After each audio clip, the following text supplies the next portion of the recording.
Some of you may have heard me speak about how potatoes are the most successful psyop in the 20th century. If you're familiar or if you're curious, we can speak about that later. But I do consider myself a bit of a foodie, or at least I did when I was more of a jerk.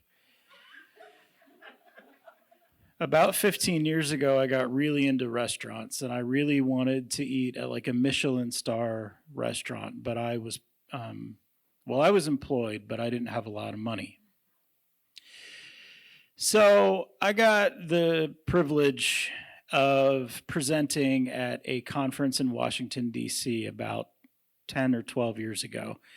And I went by myself and I looked around and I said, what is the nicest, best restaurant that I can afford on a government per diem?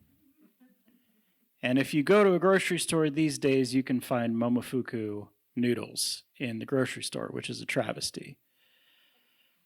But at the time, David Chang was very famous for Momofuku Bar, which was a noodle bar. And in DC, there was a Momofuku.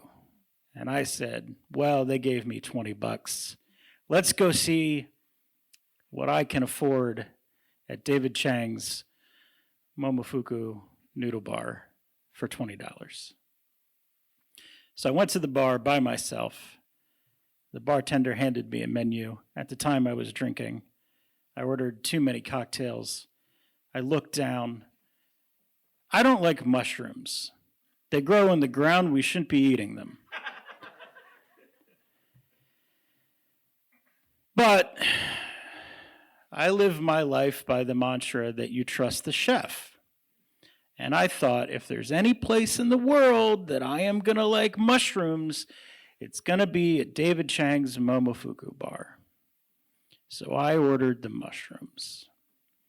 It came out, now to be clear, this was not like a noodle dish with a couple of mushrooms in it, or maybe some chicken or steak with a nice little garnish of, I don't know, some kind of mushroom that would have been edible. No, instead what I ordered was basically just a mushroom on a plate because, again, $20.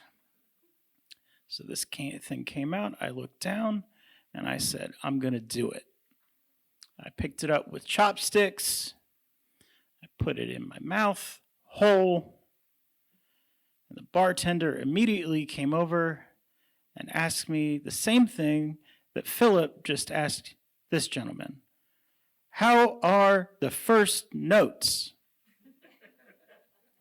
The funnier version of this story is that I vomited in his face. That's not what happened. We're supposed to keep truthful. So what happened was that I went,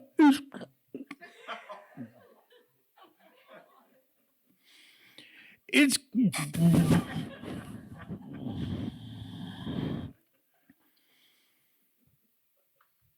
great.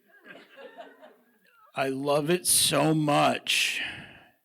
This is the best mushroom I've ever had, which, to be fair, was the truth. So the food for thought here is to know thyself, not lie to servers, and not lie to yourself. Because if you don't like mushrooms, it doesn't matter if David Chang cooks it. You're not going to like it.